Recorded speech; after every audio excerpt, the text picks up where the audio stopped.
Bonjour à tous, nous sommes aujourd'hui en direct du plateau télé de l'EFAP. Aujourd'hui, vous allez vivre une expérience unique, une nuit de la crise avec 350 étudiants, dont 26 de l'École française du journalisme, qui mettront à profit leur expertise pour vous challenger lors du plateau télé et de la conférence de presse. Je suis Laura Chaube, directrice de projet du think tank Sinopia. Sinopia est un laboratoire d'idées qui travaille sur les enjeux de gouvernance en France et en Europe. Avant de vivre cette nuit de la crise, nous avons l'honneur de recevoir 3 experts du monde de la crise et de la communication, et je suis certaine qu'ils ont de précieux conseils à vous donner. Je me tourne d'abord vers vous, Amiral Zimmermann. Vous avez commencé votre carrière professionnelle au sein de la Marine nationale, en tant que pilote de chasse et en particulier sur le Charles de Gaulle. Vous avez aussi travaillé pour la direction du renseignement militaire. Et aujourd'hui, vous êtes conseiller pour les entreprises dans le domaine de la sécurité et de la défense et vous êtes délégué adjoint du think tank Sinopia. Amiral, première question ou bien premier conseil à donner à vos étudiants. Quels sont les bons ingrédients pour réussir une communication de crise ? Eh bien, ce sont des ingrédients assez multiformes. La première chose, il faut repartir sur, je pense, sur l'étymologie du mot crise.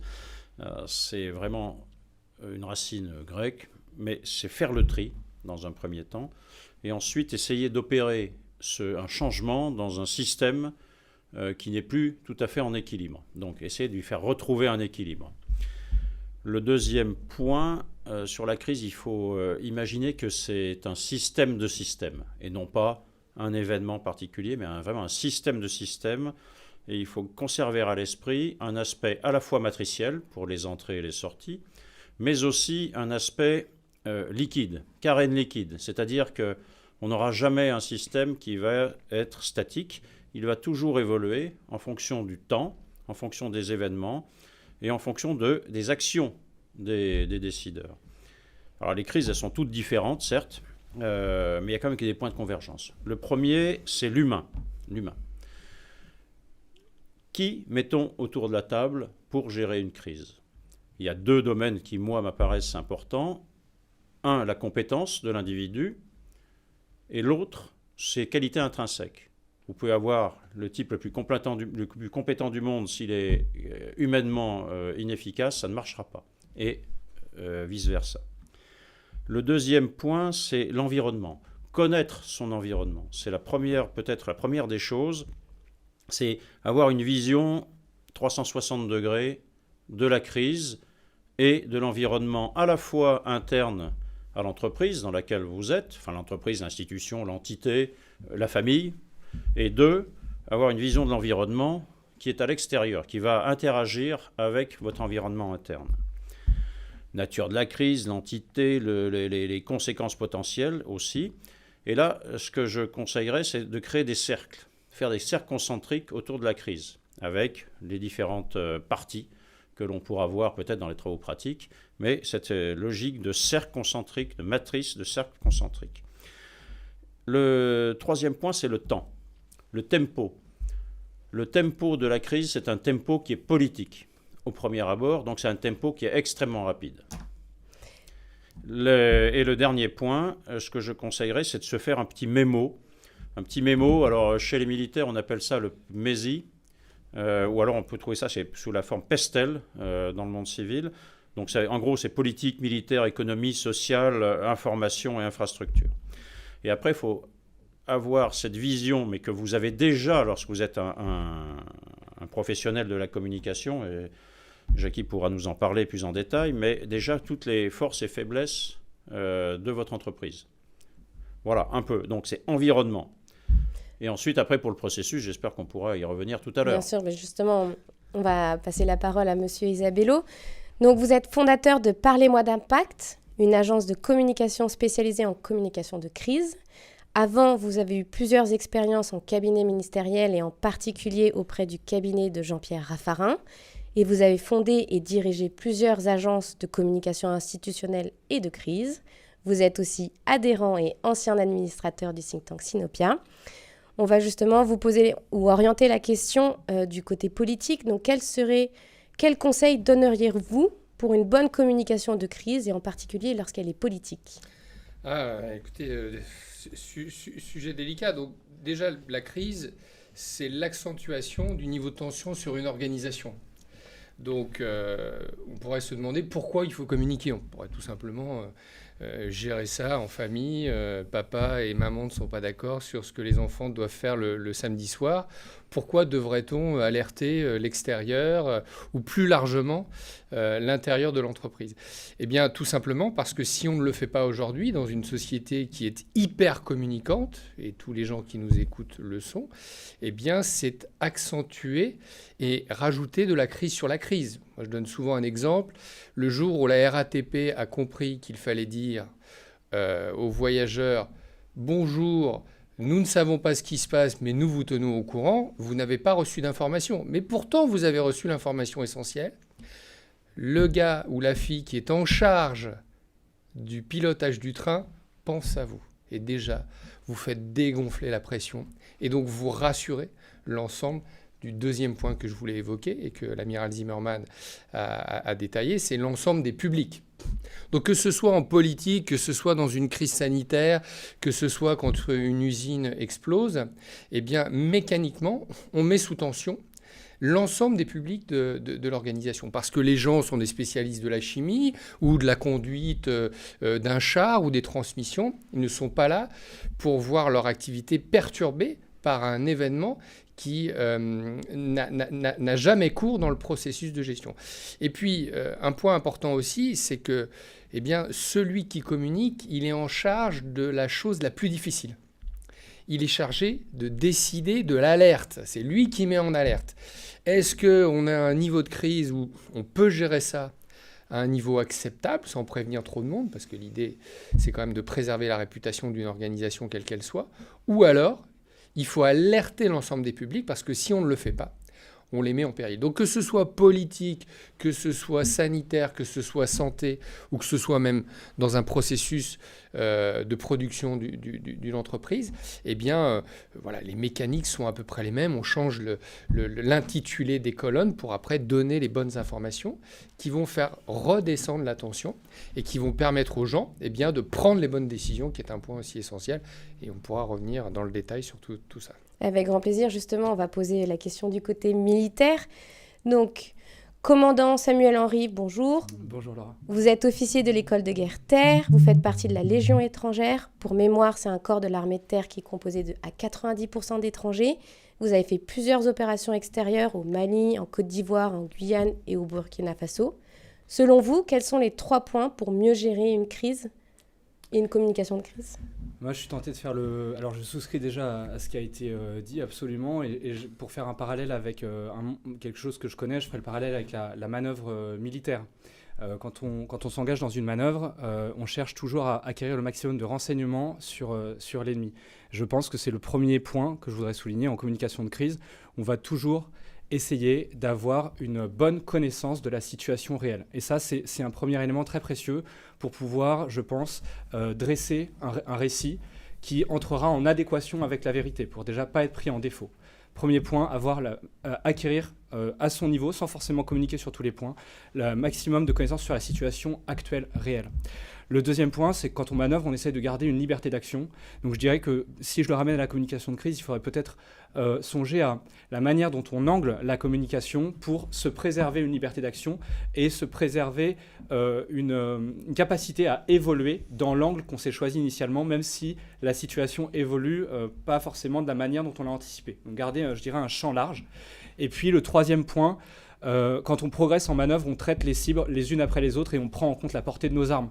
Et on ne va pas commencer à traiter une cible qui est à 6 km quand on a un fusil qui tire précisément à 300 mètres. Et donc je pense que dans la communication de crise, il faut avancer aussi pas à pas. Et ça rejoint le fait de ne pas trop s'avancer, mais conserver un champ large et au moins s'avancer sur un point auquel je souscris absolument, c'est être présent et rassuré. D'accord, merci beaucoup. Commandant, amiral, est-ce que vous pouvez nous raconter une communication de crise que vous avez réussie ? Quels sont les enjeux quand on est militaire ? J'en ai réussi aucune, puisqu'après j'étais obligé de bombarder.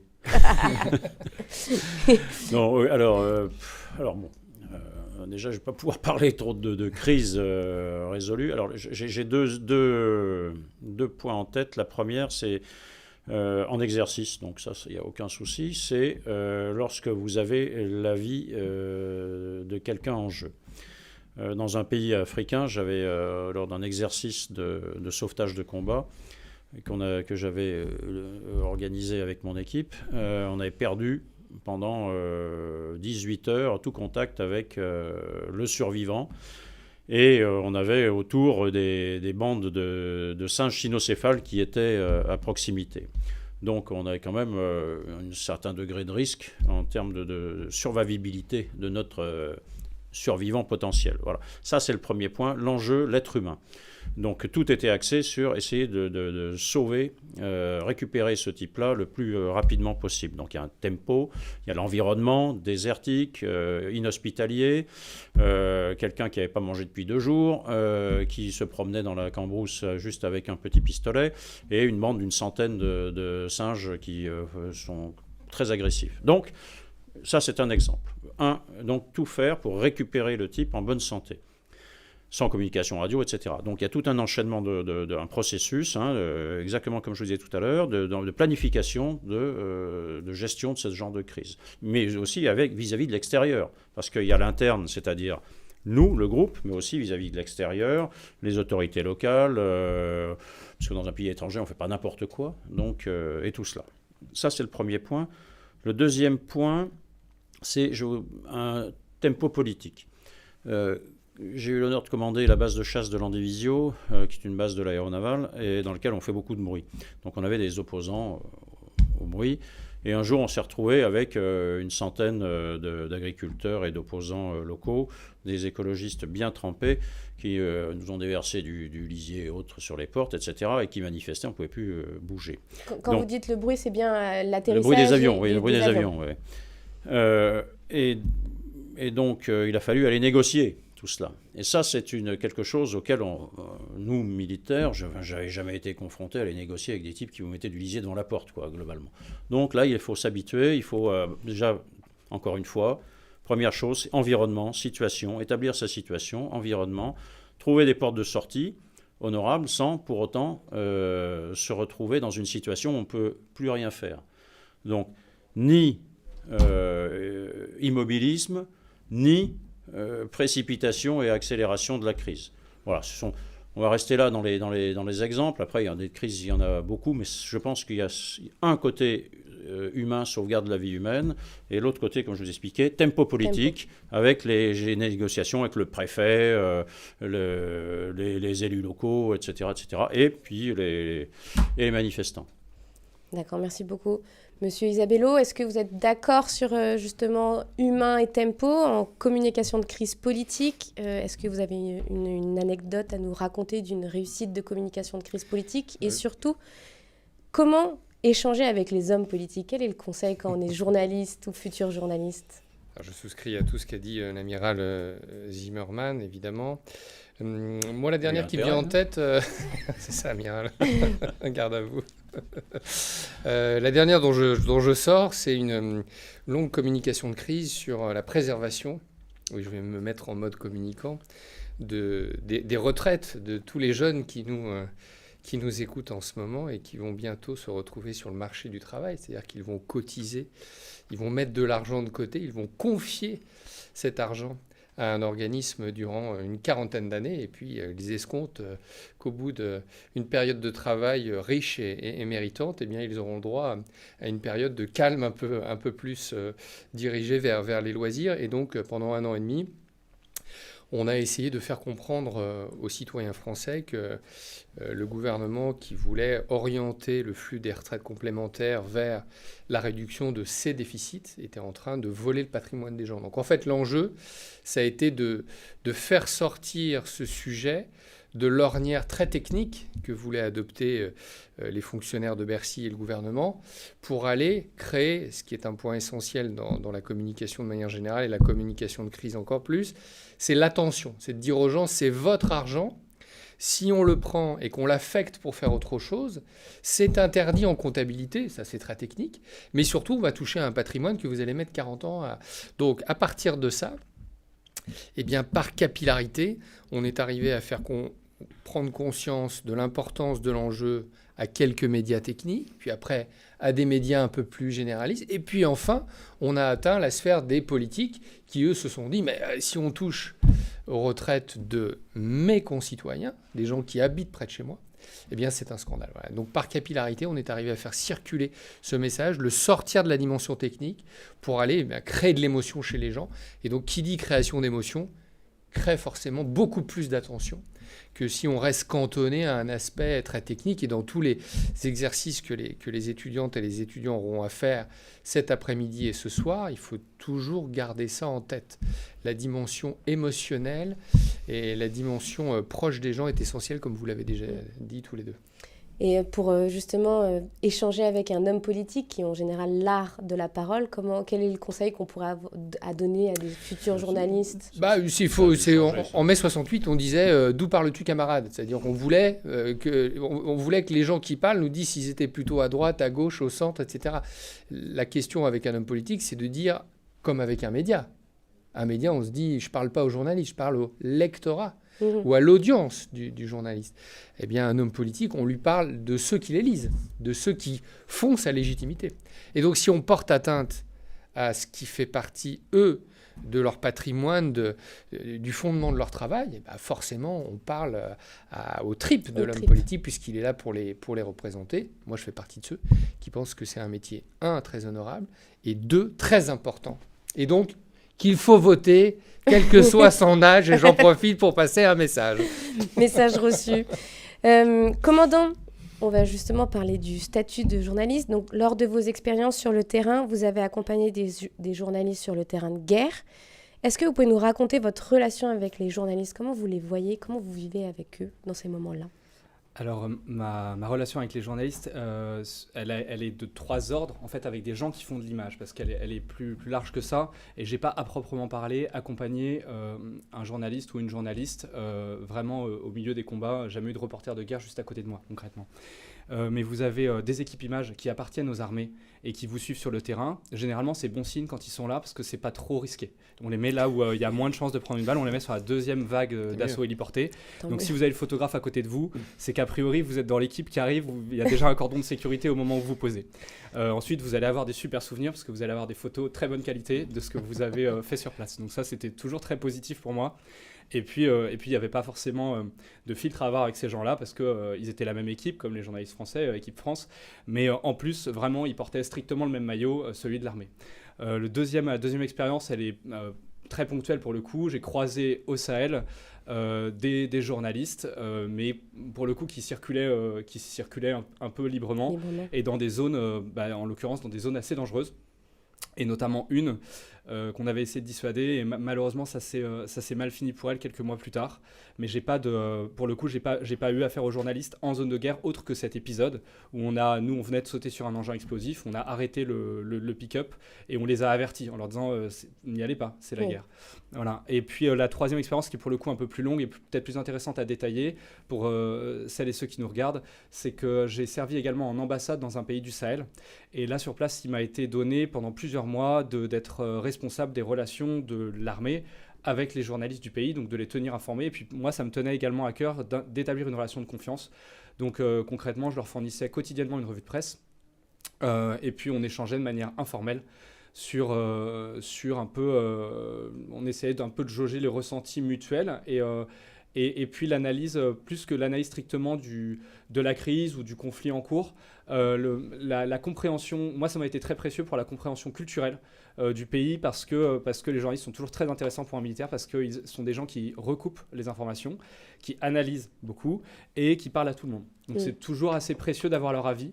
Et puis je pense qu'on leur est aussi précieux parce qu'on leur offre quand c'est utile ou pertinent et que ça ne met personne en danger de recouper certaines informations. Oui, donc c'est ça, de maintenir en fait un échange de vérité ou d'informations claires et transparentes. D'accord, merci.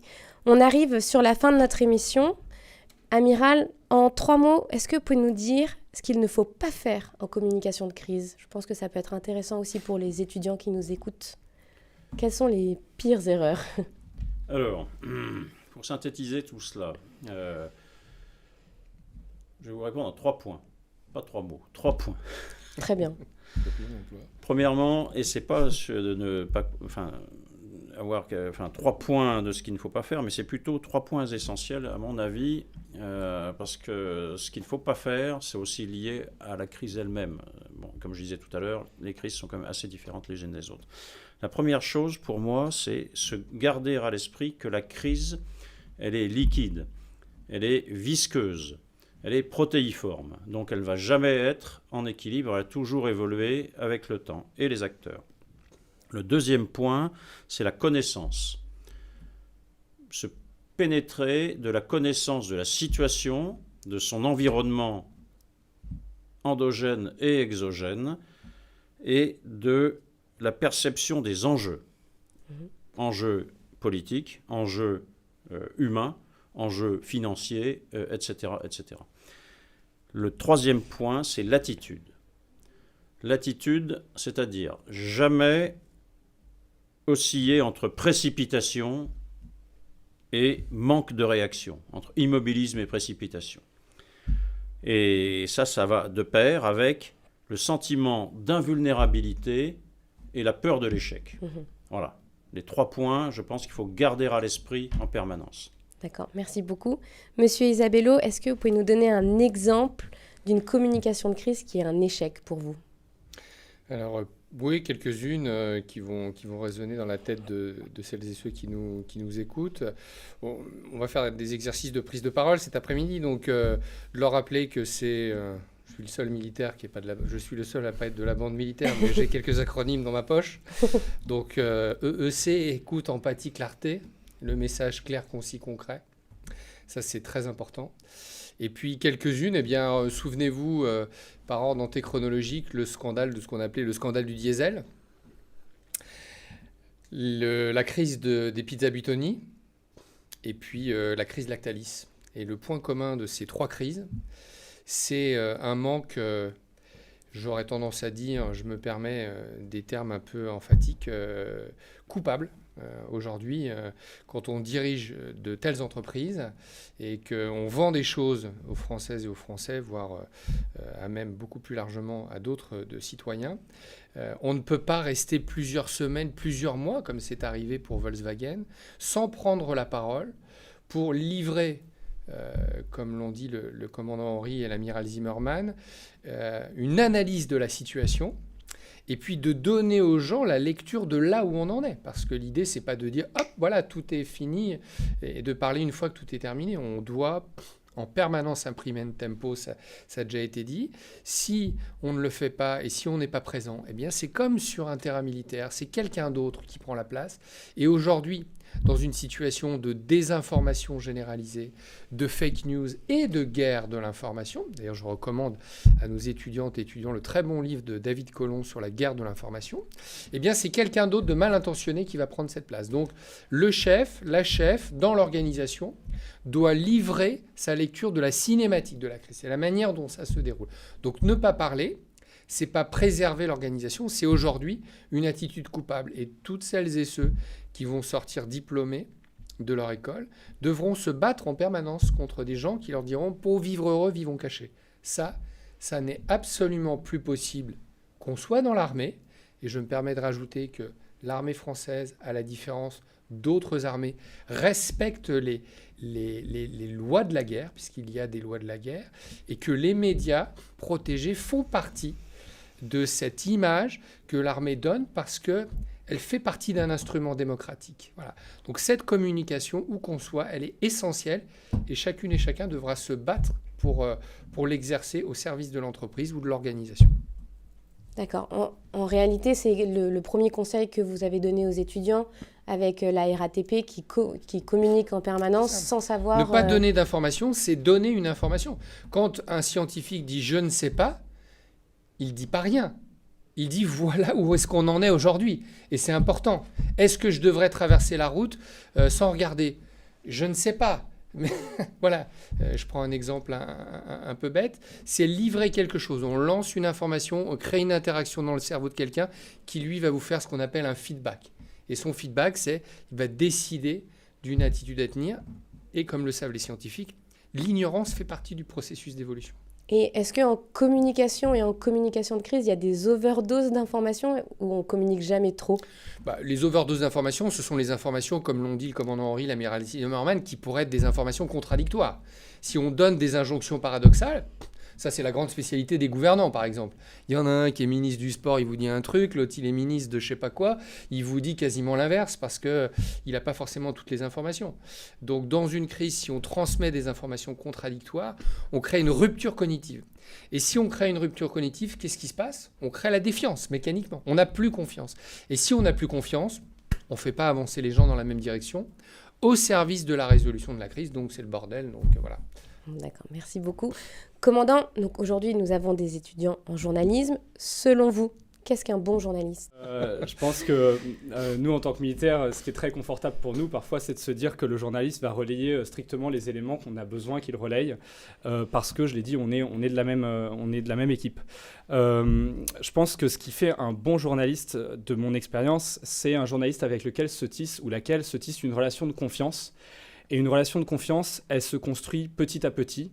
Ça demande du temps, ça demande de respecter aussi l'espace de l'autre. Je ne sais pas si ce sera faisable aujourd'hui dans une nuit de la crise, parce que dans une crise, ça va vite.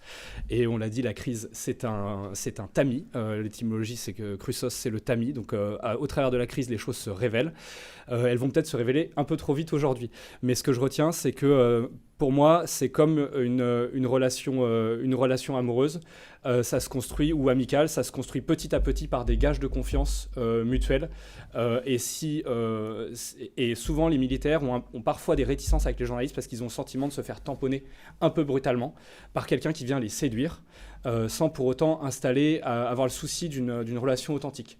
Je pense qu'un bon journaliste et un bon militaire, c'est quelqu'un qui est intéressé dans la relation par le fait d'installer une relation authentique dans laquelle on peut échanger tout en ayant conscience que par nécessité, il y a une partie peut-être que le militaire sur laquelle il n'appuiera pas, peut-être que lui orientera un peu sa com. Et puis de l'autre côté, le journaliste, il cherche l'objectivité, mais il ne cherche pas non plus à piéger.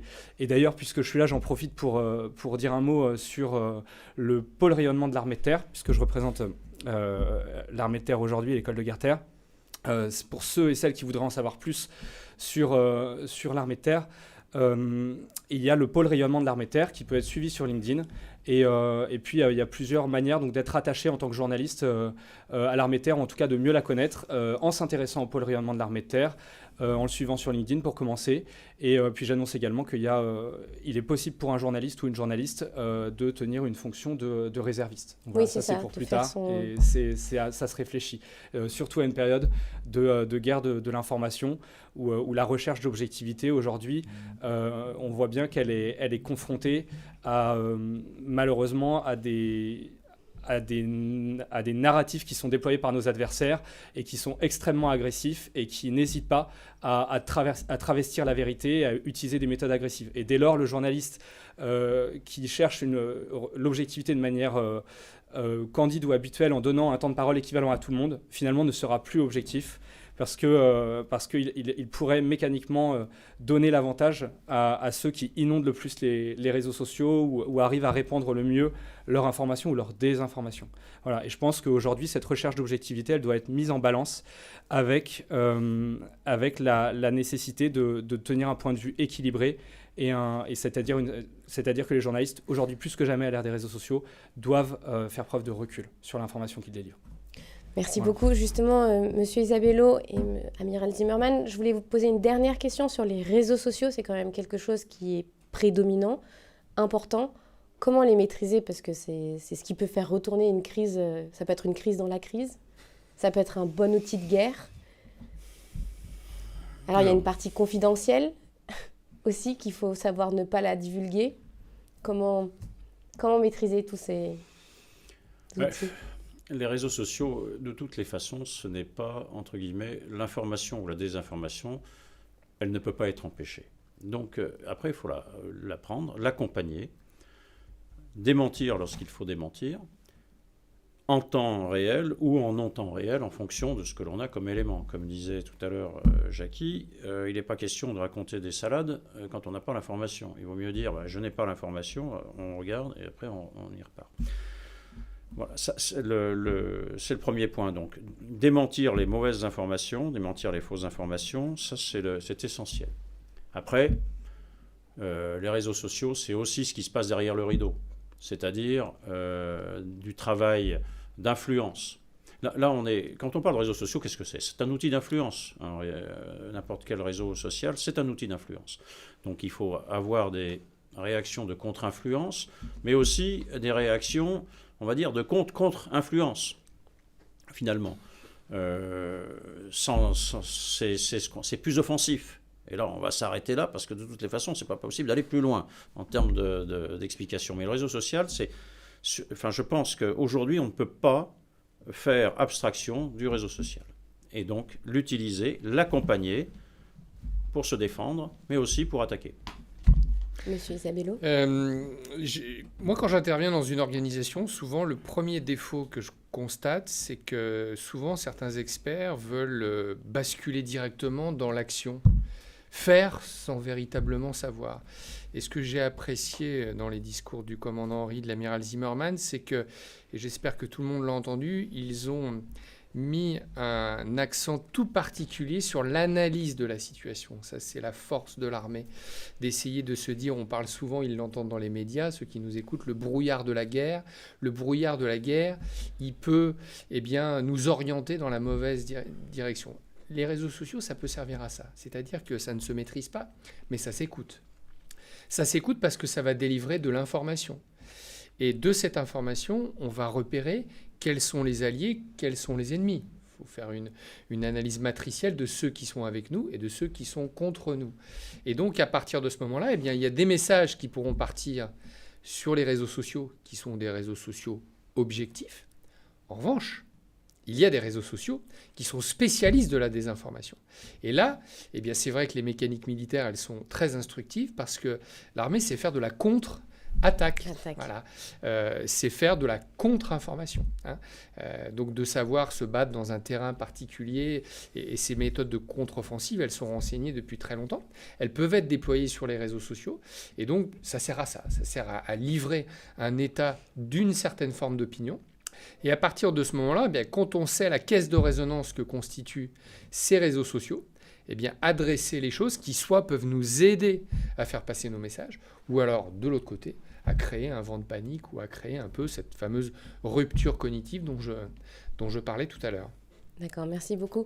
Commandant, peut-être deux questions. Est-ce que vous pouvez nous détailler, vous utilisez une méthode d'atelier d'intelligence collective qui s'appelle la MEDOT.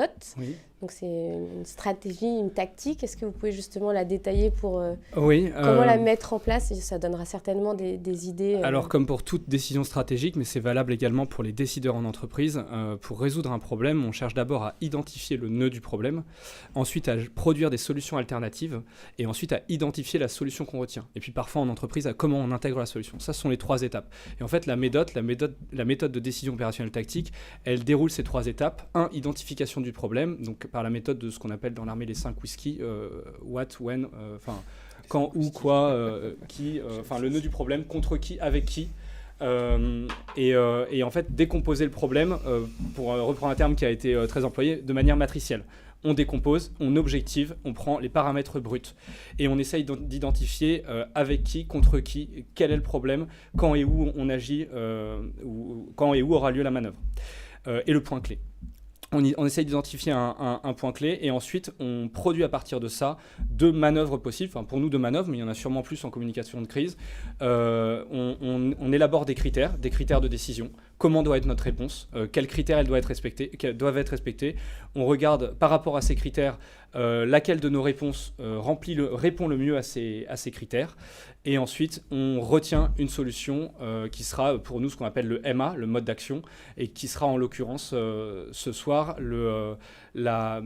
peut-être l'angle retenu pour la communication de crise. Voilà, mais ça c'est comme pour toute décision stratégique, on décompose, on analyse, ensuite on identifie des critères clés, on produit des manœuvres possibles, on regarde quelle manœuvre répond le mieux aux critères, et c'est celle-là qu'on applique.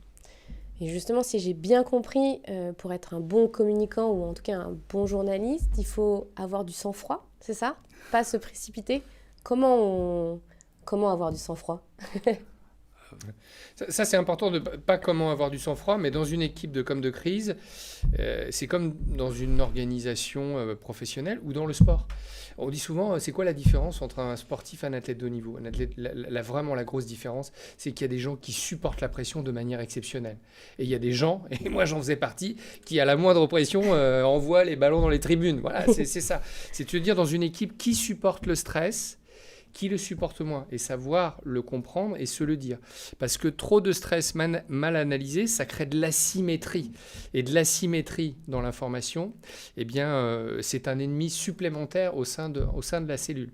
Donc, l'expérience permet de maîtriser, mais il n'y a pas d'exercice de respiration ventrale qui permet de passer du mec complètement flippé à la nana Rambo qui est capable d'éclater tout le monde dans le métro à 2h du matin si jamais on vient l'embêter. Ça ne se passe pas comme ça. Par contre, de se connaître, comme disait Socrate, connais-toi toi-même. Ça, c'est essentiel. Si tu en connais, je veux bien les nanas Rambo 2h du matin. En MMA, je connais quelques combattants. Amiral, une remarque sur le sang-froid ou la clairvoyance, en fait. C'est aussi ça. Je crois que Jackie a raison. En fait, on peut sortir de la meilleure école de communication du monde. Si on n'a pas les qualités intrinsèques qui vont avec la gestion de crise, on sera un mauvais gestionnaire de crise. Parce que c'est la fusion du cognitif et de l'être intrinsèque cher à Sartre. D'accord. Monsieur Isabello, une dernière question. Sartre et Socrate, quand oui, même. Oui, mais je pense qu'on a pris note de votre savoir. Mais justement, une dernière question, Monsieur Isabello. On a défini qu'est-ce qu'un bon journaliste, qu'est-ce qu'un bon communicant, selon vous? C'est quelqu'un qui écoute. Qui sait écouter? Qui sait écouter, c'est quelqu'un qui sait changer d'avis. En crise, il faut savoir changer d'avis. Je sais que dans les exercices, ce n'est pas forcément toujours la formule, mais il faut admettre qu'on s'est planté. Et en tout cas, de faire la communication, c'est communicare, se mettre en relation avec quelqu'un. Et quand on a un retour d'information sur ce qu'on a essayé, si jamais le message est divergent par rapport au mode opérationnel qui a été décidé, il faut savoir adapter.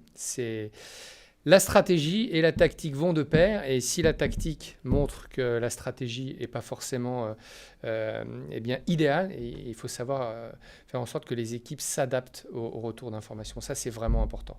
Pour mémoire, la stratégie, c'est bien une vision long terme, alors que la tactique, c'est vraiment court terme, petit à petit, étape par étape. C'est exactement ça, Laura. Je pense que c'est ce que voulait dire Jackie, mais ne pas perdre de vue l'objectif final.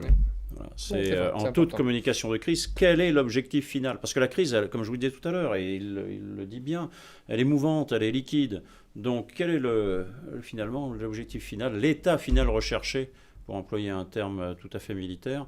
C'est cela qu'il faut garder à l'esprit en gérant la conduite instantanée. C'est ça, c'est le mode d'action en fait. Ça, c'est le mode d'action, c'est la stratégie. Et après... ce fameux mode d'action qui s'adapte à la situation.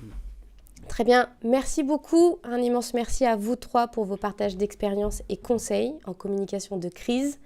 Chers étudiants de l'EFJ et de l'EFAP, vous allez maintenant vivre votre première situation de crise en conditions réelles. À 16h30 précise, le contexte de la crise vous sera posté sur le canal Teams. Une première consigne vous sera délivrée. Restez connectés en permanence sur le canal Teams où toutes les péripéties de la crise vous seront partagées en direct. Bon vent. Merci à vous trois pour votre temps. Merci Laurent. Merci.